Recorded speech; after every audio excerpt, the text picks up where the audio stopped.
साल में कुल 24 एकादशी के व्रत होते हैं। हर एकादशी व्रत का अपना विशेष महत्व है। इसमें सावन मास के शुक्ल पक्ष के एकादशी व्रत की खासी महिमा है। इसे पुत्रदा एकादशी के नाम से जानते हैं। इस दिन पूजा और व्रत का अपना विशेष महत्व होता है। धार्मिक कथाओं के अनुसार संतान प्राप्ति के लिए इस व्रत को रखा जाता है। इस व्रत का सीधा कनेक्शन द्वापर युग से जुड़ा हुआ है। काशी के ज्योतिषाचार्य पंडित संजय उपाध्याय ने बताया कि सावन शुक्ल पक्ष की एकादशी तिथि की शुरुआत 15 अगस्त को सुबह 6 बजे से होगी, जो अगले दिन यानी 16 अगस्त को भोर में 5:15 पर समाप्त होगा। ऐसे में पुत्रदा एकादशी का व्रत 15 अगस्त गुरुवार के दिन रखा जाएगा। इस बार यह जो है 15 अगस्त दिन बृहस्पतिवार के दिन पड़ रहा है।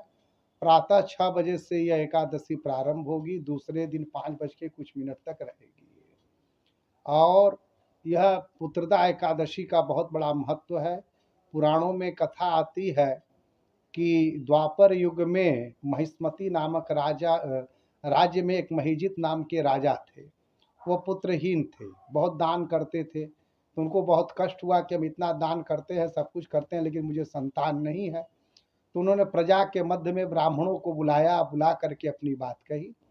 तो प्रजा और ब्राह्मणों को बड़ा कष्ट हुआ यह सुन करके कि हमारे राजा को संतान नहीं है। तो प्रजा के कुछ लोग और ब्राह्मण लोग ये गए जंगल में तपस्या करने के लिए। तो जब जंगल में तपस्या करने के लिए गए तो वहीं पर एक तेजोमान ऋषि दिखाई दिए। उस ऋषि को उन्होंने प्रणाम किया तो उनका नाम था लोमस ऋषि। लोमस ऋषि को प्रणाम करने के बाद उन्होंने अपनी अभिलाषा रखी, अपनी बातें रखी। उन्होंने कहा ऐसी ऐसी बात है, हमारे राजा को पुत्र नहीं हो रहा है। तो लोमस ऋषि ने ध्यान किया। ध्यान करने के बाद उन्होंने बतलाया कि आपके राजा ने जो है महिजित राजा ने पूर्व जन्म में एक पाप किया था, जिस पाप की वजह से उसको जो है पुत्र नहीं हो पा रहा था। उन्होंने पूछा कि कौन सा पाप किया था। कहा कि पूर्व जन्म में वो किसी वैश्य थे, जाकर के किसी जगह एक जलाशय में वो जल पी रहे थे। वहीं पर एक गाय अपने बछड़ों के साथ जल पी रही थी। तो जो वैश्य थे उन्होंने गाय को हटा करके, बछड़ों को हटाकर स्वयं जल पीने लगे। इससे उनको यह पाप हुआ, जिस वजह से उनको संतान की प्राप्ति नहीं हुई। तो लोमस ऋषि ने कहा कि उनसे कहिए कि श्रावण शुक्ल पक्ष की एकादशी को जो भी व्रत करेगा वह पुत्रदा नाम की एकादशी कही जाएगी। इसके करने से उसको संतान की अवश्य, पुत्र संतति की अवश्य प्राप्ति होगी।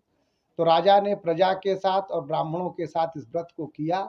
इस व्रत के प्रभाव से प्रजा ने और ब्राह्मणों ने अपने पुण्य को दिया और पुण्य को देने से राजा को तेजोवान पुत्र पैदा हुआ। इसलिए यह पुत्रदा नामक एकादशी कही जाती है। जय विश्वनाथ।